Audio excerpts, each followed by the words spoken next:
Hello welcome back to Malayali tech lab. ഇത് നമ്മുടെ SQL tutorial സീരീസിന്റെ മൂന്നാമത്തെ വീഡിയോ ആണ്. ഇന്ന് നമ്മൾ ചെയ്യാൻ പോകുന്നത് MySQL ഇൻസ്റ്റാളേഷൻ ആണ്.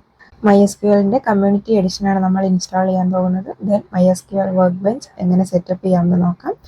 വർക്ക് ബെഞ്ച് യൂസ് ചെയ്തിട്ടും കമാൻഡ് ലൈൻ ക്ലയന്റ് യൂസ് ചെയ്തിട്ടും എങ്ങനെ ഒരു SQL ക്വറി എക്സിക്യൂട്ട് ചെയ്യാമെന്നും നമുക്ക് നോക്കാം. പിന്നെ ഈ ഇൻസ്റ്റാളേഷൻ സമയത്ത് ഉണ്ടാകാൻ ചാൻസ് ഉള്ള കുറച്ച് കോമൺ ഇഷ്യൂസും കാണാം. ഇൻസ്റ്റാളേഷന് മുന്നേ ആയിട്ട് എന്താണ് MySQL എന്ന് നോക്കാം. MySQL എന്ന് പറയുന്ന ഒരു free open source relational database ആണ്. ഇത് മെയിൻറ്റെയിൻ ചെയ്യുന്നത് Oracle കോർപ്പറേഷൻ ആണ്. നമ്മൾ MySQL ഇൻസ്റ്റാൾ ചെയ്യുമ്പോൾ അതിൽ MySQL server, MySQL work bench, connectors അങ്ങനെ ഒത്തിരി കമ്പോണൻസ് ഉണ്ടാവും. ഇൻസ്റ്റാൾ ചെയ്യുന്ന സമയത്ത് ഈ എല്ലാ കമ്പോണൻസും ഇൻസ്റ്റാൾ ചെയ്യണോ അല്ലെങ്കിൽ ഏതൊക്കെ വേണമെന്ന് കസ്റ്റമായിട്ട് മെൻഷൻ ചെയ്യണമെങ്കിൽ അതിനുള്ള ഓപ്ഷൻസ് ഉണ്ട്. സോ എങ്ങനെയാണ് ഇൻസ്റ്റാളേഷൻ എന്ന് നമുക്ക് ഡീറ്റെയിൽ ആയിട്ട് തന്നെ നോക്കാം. ഇൻസ്റ്റാളേഷന് വേണ്ടി ബ്രൗസറിൽ പോയിട്ട് MySQL എന്ന് സെർച്ച് ചെയ്യുക. അപ്പോൾ അവിടെ www.mysql.com എന്നൊരു ലിങ്ക് ഉണ്ടാവും. അതിൽ ക്ലിക്ക് ചെയ്യുക. എന്നിട്ട് ഡൗൺലോഡ്സിലേക്ക് പോവുക. നേരെ താഴേക്ക് സ്ക്രോൾ ചെയ്ത് പോയാൽ അവിടെ MySQL കമ്മ്യൂണിറ്റി എഡിഷൻ കാണാൻ പറ്റും. അതിൽ ക്ലിക്ക് ചെയ്യുക. അപ്പോൾ നമുക്കവിടെ MySQL ഇൻസ്റ്റാളർ ഫോർ വിൻഡോസ് എന്ന് കാണാൻ പറ്റും. അതിൽ ക്ലിക്ക് ചെയ്യുക. അപ്പോൾ അവിടെ അതിൻ്റെ വേർഷൻ കൊടുത്തിട്ടുണ്ട് 8.0.42. അതുപോലെ ഓപ്പറേറ്റിംഗ് സിസ്റ്റം മൈക്രോസോഫ്റ്റ് വിൻഡോസ് എന്ന് കൊടുത്തിട്ടുണ്ട്. പിന്നെ ഇതിൻ്റെ ഇൻസ്റ്റാളബിൾ ഫയൽസ് രണ്ടെണ്ണം കൊടുത്തിട്ടുണ്ട്. ഒന്നൊരു ചെറിയ സൈസിലും ഒന്ന് ലാർജർ സൈസിലും. ഞാൻ ആ ലാർജ് സൈസ് ഫയലാണ് ഡൗൺലോഡ് ചെയ്യാൻ പോകുന്നത്. ഡൗൺലോഡിൽ ക്ലിക്ക് ചെയ്യുക. അപ്പോൾ അവിടെ ലോഗിൻ ചെയ്യണോ സൈൻ അപ്പ് ചെയ്യണോ അങ്ങനെ കുറച്ച് ഓപ്ഷൻസ് ഉണ്ടാവും. No thanks, just start my download എന്നൊരു ഓപ്ഷൻ ഉണ്ട്. അതിൽ ക്ലിക്ക് ചെയ്താൽ മതി. അപ്പോൾ ഡൗൺലോഡ് സ്റ്റാർട്ട് ചെയ്യും. ഡൗൺലോഡ് കംപ്ലീറ്റ് ആയി കഴിയുമ്പോൾ അതിലൊന്ന് ക്ലിക്ക് ചെയ്യുക. അപ്പോൾ do you want to allow this app to make changes to your device എന്ന് പറഞ്ഞൊരു പോപ്പപ്പ് വരും. അവിടെ യെസ് കൊടുക്കുക. അപ്പോൾ ഇൻസ്റ്റാളേഷൻ സ്റ്റാർട്ട് ചെയ്യും. ഇനി അവിടെ സെറ്റപ്പ് ടൈപ്പ് ചൂസ് ചെയ്യാൻ പറയും. Server only, client only, full, custom, ഇങ്ങനെ 4 ഓപ്ഷൻസ് ഉണ്ടാവും. ഞാൻ അവിടെ ഫുൾ എന്ന് പറയുന്ന ഓപ്ഷനാണ് സെലക്ട് ചെയ്യുന്നത്. അപ്പോൾ MySQLന്റെ എല്ലാ പ്രൊഡക്ട്സും ഫീച്ചേഴ്സും ഇൻസ്റ്റാൾ ആവും. എല്ലാം വേണ്ട എന്നുണ്ടെങ്കിൽ നമുക്ക് കസ്റ്റം ഓപ്ഷൻ കൊടുത്തിട്ട് മാനുവലി ഏതൊക്കെ പ്രൊഡക്ട്സ് വേണമെന്ന് സെലക്ട് ചെയ്യാം. ഞാനിപ്പോൾ ഫുള്ള് കൊടുക്കുകയാണ്. ഇപ്പോൾ ഏതൊക്കെ പ്രൊഡക്ട്സ് ആണ് ഇൻസ്റ്റാൾ ചെയ്യുക എന്ന് അവിടെ കാണിക്കുന്നുണ്ട്. സെർവർ, വർക്ക് ബെഞ്ച്, ഷെൽ, അങ്ങനെ ഏതൊക്കെ പ്രൊഡക്ട്സ് ആണെന്ന് ലിസ്റ്റ് ചെയ്ത് വന്നിട്ടുണ്ട്. ദെൻ എക്സിക്യൂട്ടിൽ ക്ലിക്ക് ചെയ്യുക. അപ്പോൾ ഓരോ പ്രൊഡക്റ്റ് ആയിട്ട് ഇൻസ്റ്റാൾ ആവാൻ തുടങ്ങും. ഇത് കുറച്ച് ടൈം എടുക്കും. എല്ലാം കംപ്ലീറ്റ് ആവുന്നത് വരെ വെയിറ്റ് ചെയ്യുക. എല്ലാം കംപ്ലീറ്റ് ആയിട്ടുണ്ട്. ദെൻ നെക്സ്റ്റ് കൊടുക്കുക. വീണ്ടും നെക്സ്റ്റ് കൊടുക്കുക. ഇവിടെയൊക്കെ എല്ലാം ഡിഫോൾട്ട് ആയിട്ട് തന്നെ കൊടുത്താൽ മതി, ചേഞ്ച് ചെയ്യേണ്ട. നെക്സ്റ്റ് കൊടുക്കുക. ഇപ്പോൾ ഇവിടെ MySQLന്റെ റൂട്ട് പാസ്വേഡ് സെറ്റ് ചെയ്യാൻ പറയുന്നുണ്ട്. ഈ പാസ്വേഡ് യൂസ് ചെയ്തിട്ടാണ് നമ്മൾ ഇനി എപ്പോഴും MySQLൽ ലോഗിൻ ചെയ്യാൻ പോകുന്നത്. സോ ആ പാസ്വേഡ് ഓർത്ത് വെച്ചിരിക്കണം. ഇനി നമുക്ക് വേണമെങ്കിൽ ഇവിടെ ഒരു ആഡ് യൂസർ എന്ന് പറയുന്ന ഓപ്ഷൻ ഉണ്ട്. അവിടെ നമുക്ക് വേറെ യൂസേഴ്സിനെയൊക്കെ ആഡ് ചെയ്യാം. വേണ്ടെങ്കിൽ അതവിടെ സ്കിപ്പ് ചെയ്യാം.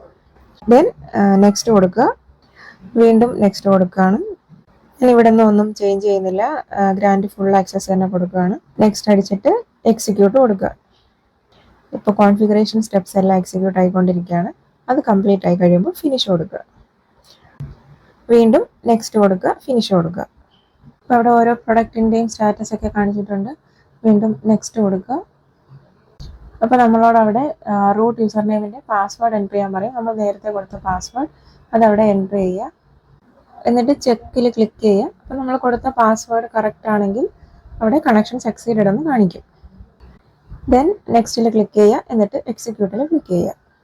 അത് കംപ്ലീറ്റ് ആയി കഴിയുമ്പോൾ ഫിനിഷിൽ ക്ലിക്ക് ചെയ്യുക. Then again next and finish. ഇപ്പോൾ MySQL വർക്ക് ബെഞ്ചും അതുപോലെ കമാൻഡ് ലൈൻ ക്ലയൻറ്റും ഓപ്പൺ ആയിട്ട് വന്നിട്ടുണ്ട്. ഇതൊക്കെ ക്ലോസ് ചെയ്തിട്ട് നമുക്ക് ഒന്നും കൂടി സ്റ്റാർട്ടിൽ പോയി ഓപ്പൺ ചെയ്ത് നോക്കാം.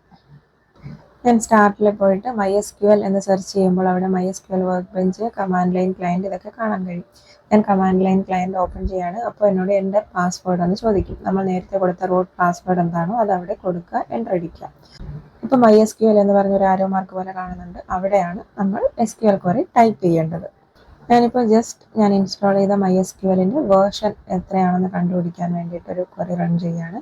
അതിന് സെലക്ട് വേർഷൻ എന്ന് കൊടുക്കുക, എൻ്റർ അടിക്കുക. ഞാനവിടെ സെമി കോളൻ കൊടുക്കാൻ വിട്ടുപോയതുകൊണ്ടാണ് ഔട്ട്പുട്ട് വരാത്തത്. ജസ്റ്റ് ഒരു ന്യൂ ലൈനാണ് വന്നിട്ടുള്ളത്. അവിടെ ഞാൻ എൻ്റെ സെമി കോളൻ കൊടുത്തിട്ട് ഒന്നുകൂടി എൻ്റർ അടിക്കുമ്പോൾ ഔട്ട്പുട്ട് കറക്റ്റായിട്ട് വേർഷൻ വന്നിട്ടുണ്ട്.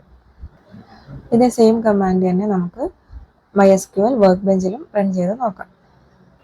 അതിന് ഞാൻ വീണ്ടും സെർച്ചിൽ പോയിട്ട് MySQL എന്ന് ടൈപ്പ് ചെയ്യുമ്പോൾ അവിടെ MySQL വർക്ക് ബെഞ്ച് എന്ന് കാണുന്നതിൽ ക്ലിക്ക് ചെയ്യുക. ഇപ്പോൾ അവിടെ MySQL കണക്ഷൻസ് അങ്ങനെ കൊടുത്തിട്ടുണ്ട്, അതിൽ ക്ലിക്ക് ചെയ്യുക. ഇപ്പോൾ വീണ്ടും എന്നോട് ആ പാസ്വേഡ് ചോദിക്കും. ഞാനവിടെ പാസ്വേഡ് ടൈപ്പ് ചെയ്ത് കൊടുക്കണം, ദെൻ ഓക്കെ കൊടുക്കണം.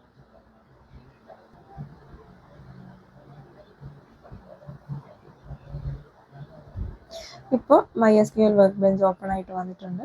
ഇപ്പോൾ ഇവിടെ ക്വറി എഴുതാനുള്ളൊരു സ്പേസ് ആണ്, അവിടെയാണ് ഞാൻ എൻ്റെ ക്വറി എഴുതേണ്ടത്. ഞാനവിടെ സെലക്ട് വേർഷൻ എന്ന് ടൈപ്പ് ചെയ്യുകയാണ്. എന്നിട്ട് മുകളിൽ നോക്കിയാൽ അവിടെ എക്സിക്യൂട്ട് സെലക്റ്റഡ് പൊസിഷൻ, അതുപോലെ execute statement under the keyboard cursor, അങ്ങനെയൊക്കെ ഓപ്ഷൻ ഉണ്ട്. ഇതിലേത് യൂസ് ചെയ്ത് വേണമെങ്കിലും നമുക്ക് റൺ ചെയ്യാം. ഞാനവിടെ എക്സിക്യൂട്ട് ദ സെലക്റ്റഡ് പോർഷൻ എന്ന് പറയുന്ന ആ ഓപ്ഷൻ യൂസ് ചെയ്ത് റൺ ചെയ്യുകയാണ്. ഞാനത് സെലക്ട് ചെയ്തിട്ടില്ല, അതുകൊണ്ട് തന്നെ അത് കംപ്ലീറ്റ് ആയിട്ട് അവിടെ എന്താണ് എൻ്റർ ചെയ്തിരിക്കുന്നത് അത് റൺ ചെയ്യും. ഞാനത് ഉപയോഗിച്ച് റൺ ചെയ്യുമ്പോൾ എൻ്റെ വേർഷൻ എനിക്ക് അവിടെ കറക്റ്റായിട്ട് ഔട്ട്പുട്ടിൽ കിട്ടിയിട്ടുണ്ട്. അപ്പോൾ നമ്മളിന്ന് MySQL ഇൻസ്റ്റാൾ ചെയ്തു, വർക്ക് ബെഞ്ച് സെറ്റപ്പ് ചെയ്തു. വർക്ക് ബെഞ്ചിലും കമാൻഡ് ലൈൻ ക്ലയൻറ്റിലും എങ്ങനെയാണ് ഒരു SQL ക്വറി റൺ ചെയ്യുന്നതെന്ന് കണ്ടു. ഇനി നമുക്ക് അടുത്ത വീഡിയോയിൽ different types of SQL commands ഏതൊക്കെയാണെന്ന് നോക്കാം. ഇനി ഇൻസ്റ്റാളേഷൻ ടൈമിൽ കോമൺ ആയിട്ട് ഫേസ് ചെയ്യുന്ന ചില ഇഷ്യൂസിൻ്റെ ട്രബിൾ ഷൂട്ടിംഗ് ടിപ്സ് ഇവിടെ കൊടുത്തിട്ടുണ്ട്. നിങ്ങൾക്ക് ഇതൊന്നും വർക്ക് ആയില്ലെങ്കിൽ, വേറെ എന്തെങ്കിലും ഇഷ്യൂസ് ഫേസ് ചെയ്യുന്നുണ്ടെങ്കിൽ ഇഷ്യൂ എന്താണെന്ന് കമൻറ്റ് ചെയ്യൂ. പിന്നെ വീഡിയോസ് ഇഷ്ടമാകുന്നുണ്ടെങ്കിൽ ലൈക്ക് ചെയ്യാനും ഷെയർ ചെയ്യാനും ചാനൽ സബ്സ്ക്രൈബ് ചെയ്യാനും മറക്കണ്ട. അപ്പോൾ വീഡിയോ ഇതുവരെ കണ്ടതിന് താങ്ക് യു.